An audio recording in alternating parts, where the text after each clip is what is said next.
यहाँ पर हम को फंक्शन फॉर्मूला कुछ और टर्म देखेंगे। तो देखो दोबारा से मैं इस टर्म को रिपीट कर रहा हूँ, मेरे एक एक बात को ध्यान से रखिए बच्चों। कितना भी बच्चा वीक हो पढ़ाई में, मैं गारंटी दे रहा हूँ मेरे कॉन्सेप्ट से वो बहुत ज्यादा इंटेलिजेंट हो जाएगा, उसके सारे कॉन्सेप्ट क्लियर हो जाएंगे। हर सब्जेक्ट में पढ़ाऊंगा आपको, हर चीज के बारे में आपको बताऊंगा। छोटी से छोटी गलतियां जिससे बच्चे डरते हैं, आपस में कोचिंग में ट्यूशन में पूछ नहीं पाते, मैं सारे कॉन्सेप्ट आपको क्लियर करूंगा। याद रखिएगा, साइन हमेशा कॉस में चेंज होता है, कॉस हमेशा साइन में चेंज होता है। इस सिंबल का मतलब है कि ये दोनों आपस में इंटरचेंजेबल हैं। साइन कॉस में भी चेंज हो सकता है, कॉस साइन में भी चेंज हो सकता है। टेन हमेशा कॉट में चेंज हो सकता है, कॉट टेन में चेंज हो सकता है। सेक कोसेक में चेंज होगा, कोसेक सेक में चेंज होगा। बस आपको पॉइंट यही याद रखना है कि साइन कॉस में ही चेंज होता है ऑलवेज, कॉस हमेशा साइन में ही चेंज होता है। बाकी बच्चे चार ट्रिग्नोमेट्री टर्म में चेंज नहीं होते। अब चेंज की बात कब होगी? चेंज ये सिर्फ 90 के केस में, मतलब साइन प्लस माइनस 90 दे रखा हो या फिर 270 का केस हो, तभी ये आपस में इंटरचेंज होते हैं, अदरवाइज ये आपस में इंटरचेंज नहीं होते। आपको बस यही पॉइंट याद रखना है। अगर साइन 90 प्लस थीटा दे रखा हो, साइन 90 माइनस थीटा दे रखा हो, तो ये कॉस वाले टर्म में चेंज हो जाएंगे। साइन 270 प्लस थीटा दे रखा हो, साइन 270 माइनस थीटा दे रखा हो, तो ये कॉस वाले टर्म में चेंज हो जाएंगे। सिमिलरली ये टर्म कॉस के साथ दे रखा हो, cos 90 plus theta, cos 90 minus theta दे रखा हो, तो साइन में चेंज हो जाएंगे। कॉस 270 प्लस थीटा दे रखा हो, 270 माइनस थीटा दे रखा हो, तो अब भी ये साइन में चेंज हो जाएंगे। लेकिन अगर पाई और 360 का केस, पाई और 2 पाई का केस है, तो ये आपस में चेंज नहीं होंगे। जो टर्म जैसा है वो वैसा ही रहेगा, बस साइन चेंज हो जाएगा, प्लस का आएगा या माइनस का आएगा। मैं आपको ये सिंबल्स के थ्रू आपको बताने वाला हूं और टेबल के थ्रू बताऊंगा। अगर आपको मेरी वीडियो पसंद आई हो और पसंद आए तो चैनल को लाइक करना, सब्सक्राइब करना। थैंक्स फॉर वॉचिंग करना। अब मैं आपको बताने वाला हूं, तो देखिए कॉस पाई/2 माइनस थीटा दे रखा है, मैंने आपको बताया कॉस पाई/2 माइनस थीटा। एएसटीसी टेबल को देख लेते हैं। एएसटीसी टेबल होती है, ये फर्स्ट क्वाड्रेंट होता है, ये सेकंड क्वाड्रेंट होता है, ये थर्ड क्वाड्रेंट होता है और ये फोर्थ क्वाड्रेंट होता है। ए मतलब ऑल ट्रिग्नोमेट्री टर्म पॉजिटिव होते हैं इस क्वाड्रेंट में। एस मतलब साइन और उसका उल्टा कोसेक, यही दो ट्रिग्नोमेट्री टर्म यहाँ पर पॉजिटिव होते हैं, बाकी बचे चार ट्रिग्नोमेट्री टर्म नेगेटिव होते हैं। ये थर्ड वाले क्वाड्रेंट में टेन वाला टर्म टी मतलब टेन वाला टर्म और उसका उल्टा कॉट वाला टर्म पॉजिटिव होते हैं, बाकी बचे चार ट्रिग्नोमेट्री टर्म नेगेटिव होते हैं। ये फोर्थ क्वाड्रेंट, फोर्थ वाले क्वाड्रेंट में सी मतलब कॉस और उसका उल्टा सेक, यही दो ट्रिग्नोमेट्री टर्म पॉजिटिव होते हैं और बाकी बचे चार ट्रिग्नोमेट्री टर्म नेगेटिव होते हैं। फोर्थ क्वाड्रेंट की वैल्यू 270 से 360 होती है, फर्स्ट क्वाड्रेंट की वैल्यू 0 से 90 होती है, सेकंड क्वाड्रेंट की वैल्यू 90 से 180 होती है और थर्ड क्वाड्रेंट की वैल्यू 180 से 270 होती है। तो देखो मैंने बताया कॉस किस में चेंज होता है, कॉस 90 और 270 के केस में चेंज होता है। और किस में चेंज होता है? कॉस हमेशा साइन में चेंज होता है। तो आपको यहां पर साइन थीटा लिख लेना है, यहां पर भी साइन थीटा लिख लेना है, और ये भी 3π/2 कितना होता है? 270 होता है। तो 270 भी कॉस साइन में चेंज होगा और ये भी साइन में चेंज होगा।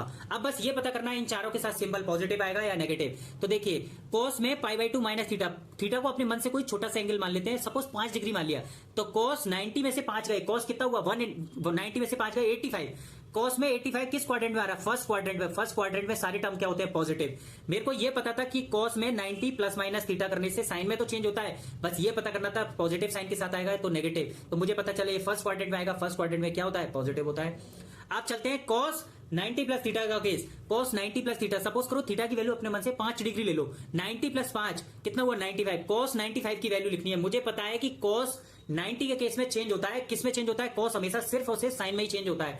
तो कॉस 95 किस क्वाड्रेंट में आ रहा है? सेकंड क्वाड्रेंट में आ रहा है। तो सेकंड क्वाड्रेंट में कौन से दो टर्म पॉजिटिव होते हैं? साइन पॉजिटिव होता है और कोसेक। तो बाकी बचे चार टर्म कौन क्या होते हैं? नेगेटिव। तो इधर कॉस वाला टर्म क्या होगा? नेगेटिव आ जाएगा। अब आता है थर्ड टर्म। थर्ड टर्म है 360 प्लस थीटा, 270 प्लस थीटा। 3π/2 की वैल्यू होती है क्या?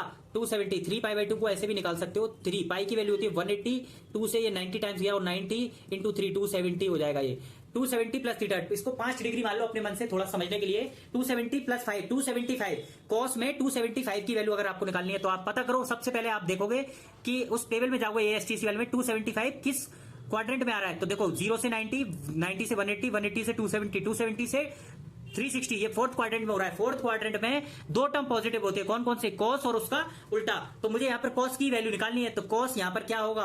पॉजिटिव होगा। कॉस 3π/2 की वैल्यू साइन का क्या होगी?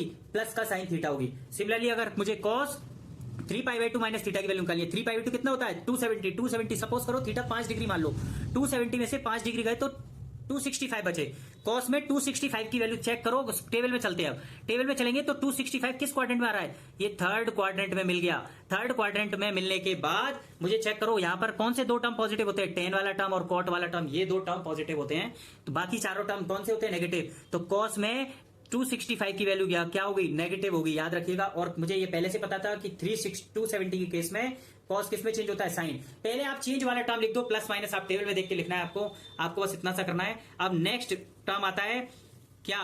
देखिए नेक्स्ट टर्म आता है cos 180 plus theta, cos 180 minus theta, cos 360 plus theta, cos 360 minus theta. मैंने आपको बताया कि cos 6 के 6 ट्रिग्नोमेट्री टर्म पाई प्लस माइनस थीटा और 2 pi plus minus theta case में कभी चेंज नहीं होते, सिर्फ चेंज होते हैं 90 केस में और 270 केस में।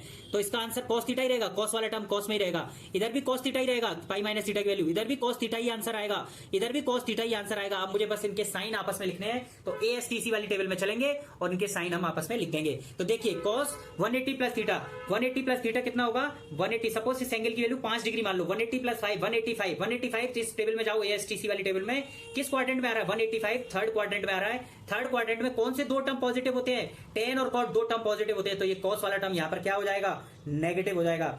अब आपको नेक्स्ट टर्म लिखना है cos pi minus theta, cos pi minus theta. यहां पर मुझे पता है पाई के केस में, पाई प्लस माइनस थीटा के केस में cos वाला टर्म cos थीटा ही आंसर आएगा, बस यहां पर सिंबल लिखना है कि प्लस का आएगा या माइनस का। तो यहां पर थीटा की वैल्यू अपने मन से सबसे पहले अपने मान लेते हैं 5 डिग्री, 180 में से 5 डिग्री गए तो कितना बचा 175। अब 175 चेक करो cos में किस क्वाड्रेंट में आ रहा है, तो 175 सेकंड क्वाड्रेंट में आ रहा है। अब मुझे पता है सेकंड क्वाड्रेंट में सिर्फ दो ही टर्म पॉजिटिव होते हैं, साइन वाला टर्म और कोसेक वाला टर्म, बाकी 4 टर्म क्या होते हैं नेगेटिव। तो cos में 175 सेकंड क्वाड्रेंट में क्या होगा नेगेटिव होगा। अब आते हैं नेक्स्ट टर्म पे, cos 2 पाई प्लस थीटा। मैंने बताया cos पाई प्लस थीटा या फिर 2 प्लस माइनस थीटा या फिर 2 pi plus minus theta, cos theta ही रहेगा। लेकिन 2 पाई प्लस थीटा 360 में 5 डिग्री ऐड करा 365 हो गया। 365 चेक करो किस क्वाड्रेंट में आगे लौट के, 360 तक तो यहां आ गए, 360 के 5 दोबारा फर्स्ट क्वाड्रेंट में आ गया। फर्स्ट क्वाड्रेंट में cos पॉजिटिव का ही रहता है, इधर फर्स्ट क्वाड्रेंट में 6 के 6 ट्रिग्नोमेट्री टर्म आपस में क्या रहते हैं पॉजिटिव रहते हैं, तो यहां पर प्लस का cos थीटा ही आएगा।